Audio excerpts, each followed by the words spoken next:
જય માતાજી. ભાઈ કા તો ઘરે જવું તો મજા છે.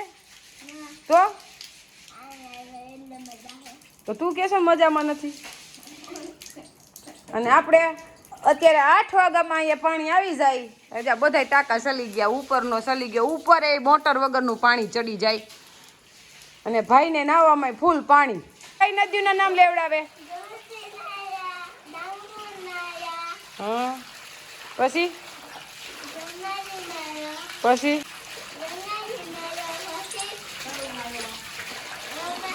એ લીલફઈ બોલે સરું નદી નાયા એમ.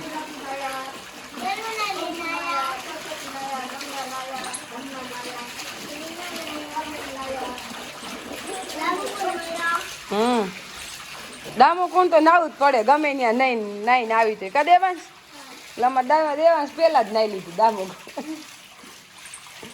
નાવાની મજા જો આવે કા દેવાંશ. અત્યારે ગરમી છે ને એટલે શિયાળા ન ગમે. હું ત્યારે ગમે બફારો છે કઈને પાણીમાં નીકળવું નથી.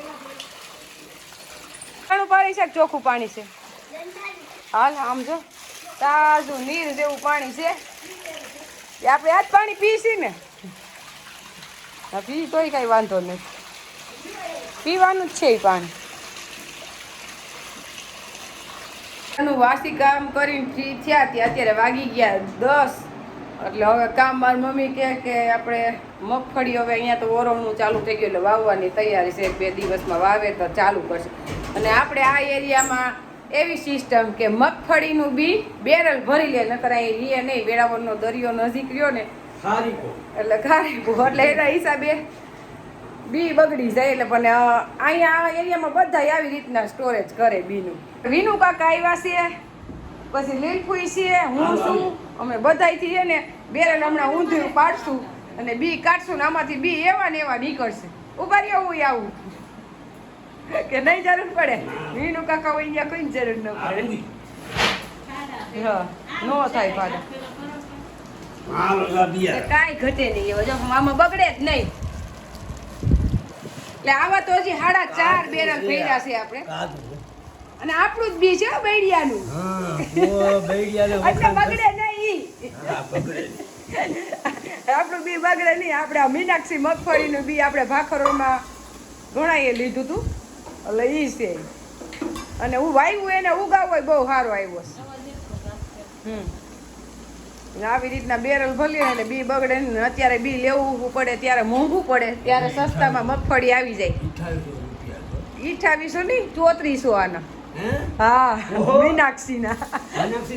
હા આ મીનાક્ષી છે. 2800 નું તો બીજું આવે. અને આપણે વાત ઈ થાય છે વિનુ કાકા કેટલું બેરલ માં બી હમાય, કેટલા મણ હમાય? નો હમાય 8 માં. હે એટલે વિનુ કાકા કે છે કેટલું 8 મણ. તમે કેટલું? અને હું કહું છું 6 મણ. એટલે આપણે કાંટો અહીંયા જ છે. હમણાં બેરલ ઠલવીને કાંટે ચડાવશું કેનું સાચું પડે ત્યારે ખબર પડશે. ભલે ને મોટા હોય તો બી કઈ ઘઉં હમાય એટલું ન હમાય. હો બી હા તે એટલું બી ન હમાય. ઘઉં હમાય ઘઉં.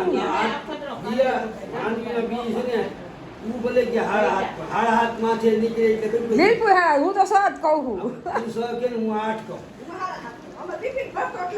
હા તો લીલપુર અનુભવી હાસું પડશે. આપણે બેન વાંચડી પડે.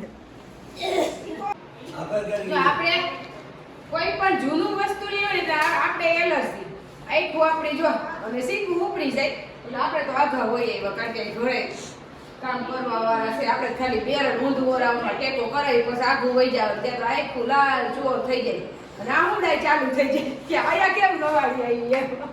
અને ટાર્ગેટ આપણે વિનુ કાકાનો 8 મણનો, લીલફુઈનો 7.5 મણનો ટાર્ગેટ આપણો સાચો પડ્યો. 6 મણ દાણા નીકળ્યા અને માથે 5 કિલો હશે. એ 5 કિલોનો ટાર્ગેટ પગે ટાર્ગેટ ભાગ્યો નો કહેવાય. એટલે આપણો ટાર્ગેટ સાચો પડ્યો. કારણ કે આપણે ખેતી કરી છે, આપણે ખબર તો હોય ને. રોજ ઉઠીને વાડીએ જાય છે. કેમ? હા એ તો એમ જ ને. બી હોય 6 મણ. પછી કોઈ ઝીણું બી હોય તો આમ કચરીને કે ભરે તો વધીને 6.5 મણ વધીને 7 મણ. હાથ મણથી વધુ બી બેરલમાં હમાય નહીં. કારણ કે ઘઉં હમાય એમ કઈ માંડવીના બી નો હમાય. ઘઉં ને વજનવાળા હોય, ઝીણો દાણો હોય અને દાણા એવડા હોય. અને બી આપણું જરીએ બેગડું નથી એવું ને એવું છે. અને હવે વાવવાનું તો હે હા હજી આપણે 3 બેરલ ઠલવવાના છે. એટલે એને બીજા ઠલવે અને હાલત આપણી ખરાબ થઈ ગઈ. એટલે મારી અને મારી બેન જિંદગી છે પ્રીતિ એને એલર્જી છે કે એ તો રોટલી બનાવે છે અને આપણે હવે બાજુ રૂમમાં બેસવા હોય આવ્યા. હજી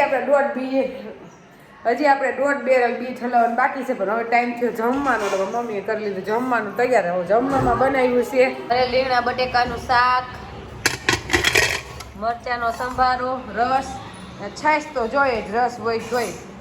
હાલે ભાઈ જમવા બેહું છે ને હે દેવાંશ અને આ ભાઈ કાકા કોરા જ કરી રાખ.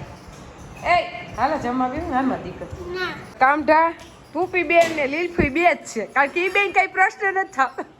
મારી મમ્મી જમવા બોલાવે છે તો જમવાય ન થતા કે એક બેરલ ઠલવી લે. હજી ઓલા 2 બેરલ ઠલવવાના બાકી છે. એ હવે પછી નિરાતે. અને જોકે જે ઠલાવો હોય તો એ લોકોને ઠલવવાના છે. આપણે તો ખાલી બેરલ નમાવામાં મદદ કરી. કા દેવાંશ? હા અમે ઘરે ના પાડે. આ કામ અમારા ન થાય નકો દવાખાને લઈને જવા પડે પાછો. એવી એનર્જી છે અમને. એટલે આપણે એનર્જીની દવા કરાવી કરતા આગા જ રહી. એટલે કઈ ઉપાધિ જ નહીં. એ દવા હા એટલે લીલપુઈ કે આપણે સીતા ઠલવાઈ જાય બધા ભેગા છે. પછી આ બેરલ 2-3 જણાથી કઈ આ બેરલ કઈ 2 જણાથી ઊંધું વરે નહીં. હથવારે કામે ઉકલે ને જાજા હાથ રડી હમણાં. આપણે અત્યારે રોંઢે આવ્યા છીએ મારા મોટા બાપા હે. એટલે આપણે આવી તેથી જ આવવું પડે. એટલે હેંજે આટો મારી ગયા હતા હું દેવાંશ અને સોડા પી ગયા હતા.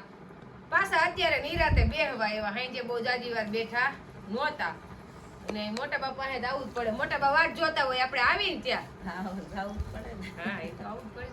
કે છોકરીઓ હજી આવ્યું નથી આવ્યું છે એમ કે.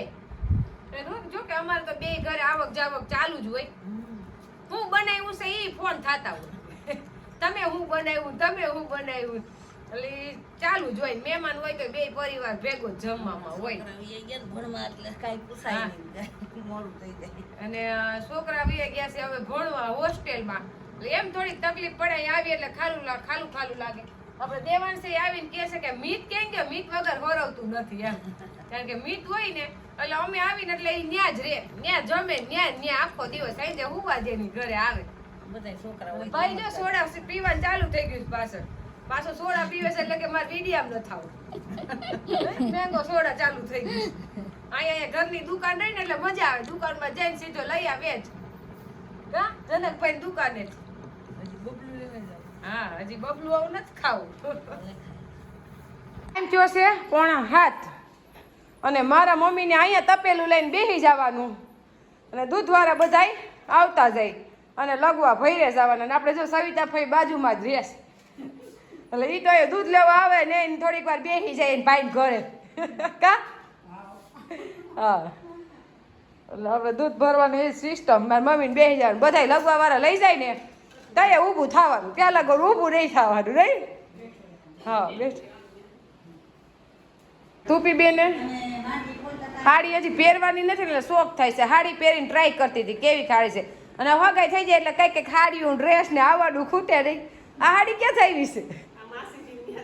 હું પ્રસંગમાં ગયા હતા કઈ ઠીક માસીજીને લગ્નમાં ગયા હતા તો પહેરામણી મેં સરસ છે સાડી લ્યો. એટલે બ્લાઉઝ સિવાય ગયું એટલે ટ્રાય કરીએ. સરસ જ લાગે. સાડી તો હંમેશા સરસ જ લાગે પણ પહેરવાનું આળસ થાય છે બાઈઓને અત્યારે નહીં. ડ્રેસ ઓપે કે સાડી? હા મમ્મી તમારું? લીલભાઈ તમે? મારી મમ્મી ન પહેરે ડ્રેસ. હું નથી પહેરતી. મારી મમ્મી શું પહેરે? ના તો તમે લઈ ગયો તો થાય હે. પેલા ભાઈ પાસે મંજૂરી લેવી પડે તમારે. ભાઈ ને ટ્રેક્ટર હોય ને એટલે એકલું ન લાગે. ટ્રેક્ટર માથે જ રમતો હોય અને ચાવી ગોતે ચાવી આપો એમ એટલે એને કેમ જાણે હાંકવું હોય. એ આપણું ટ્રેક્ટર હાલે, આ ન હાલે તારે સીધા પપ્પા આરે બેઠા હોય તો. અને આપણે વરસાદની જ વાત છે, હજી ઓરવણું ચાલુ નથી થયું. મને એમ હતું થઈ ગયું હશે, પણ ઓરવણા જેટલું કે ન્યાય દાળમાં પાણી નથી એટલે ઓરવણું ચાલુ કર્યું નથી. ને આ ગરમીનું ઓરવણું ચાલુ કરે તો ફુવારા મૂકીને ફેરી થાકી જાય, પરબારું હુકાઈ જાય. તો ઓયણી આપણે ફિટ કરેલી જ રાખી છે. વરસાદ થાય એટલે સીધું મગફળી વાવવાનું ચાલુ જ કરવાનું તૈયાર રાખ્યું છે બધુંય. હવે ખેડૂને વરસાદની જ વાટ હોય. આપણે બી ઠલવી લીધું, ઓયણી તૈયાર છે. વરસાદ થાય એટલે બધું અસલ તૈયાર કરી દીધું કા. એટલે આપણે બેનને 11 દેવા આવ્યા હતા. આપણે આવ્યા અને 11 દઈને મહેમાન ગયા એટલે આપણે માળિયા ભેગા મહેમાન થઈ ગયા. મહેમાન ઉનાથી આવે એટલે ઉનાવાળી બસ માળિયાથી ઉપડે તેમાં બેસી ગયા.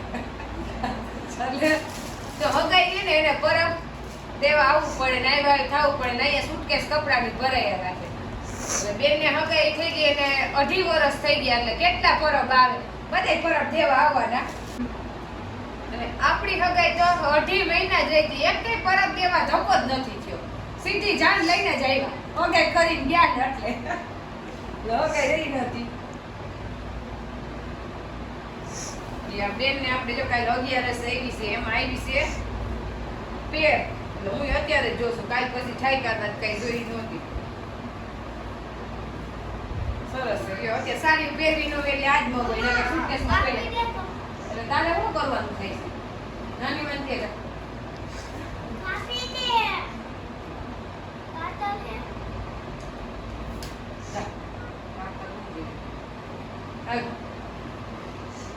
સરસ છે પેર. અને લગભગ તો હવે દિવાળી પછી લગ્ન નહીં થાય નહીં?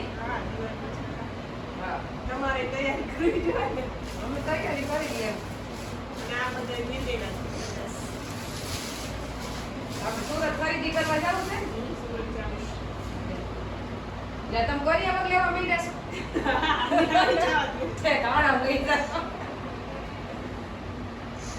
આપણે મેંદીડાની ખરીદી બહુ ગમે. આપણે લેવા જવું છે પણ નહીં તમે સારા વરસાદ થઈ જાય પછી અત્યારે બહુ ખર્ચા ન કરે. સરસ લ્યો. અમારે ભેગા થઈને એટલે ખરીદી જેને કરી હોય ને એ બધા ખોલીને બેહી બતાવી એકબીજા. લગભગ તો લીધેલું હોય જ. સરસ લ્યો. હજી અમારે બધાને બેનોની એકની હગાઈ થઈ જાય તો ભલે, નકર એકના તો લગન છે પાકું છે. એટલે સુરત ખરીદી કરવા જવું છે નહીં? ઘણા સબસ્ક્રાઇબર કહે છે કે આવો તઈ આવજો, પણ ટાઈમ નહીં રહે. 2 દિવસ તો બહાર ખરીદી કરવાનું રહે. હવે આઈનું મેનુ શું છે એ કહી દઉં હાલો, એટલે એ પ્રમાણે આમ વિચાર કરી રાખ.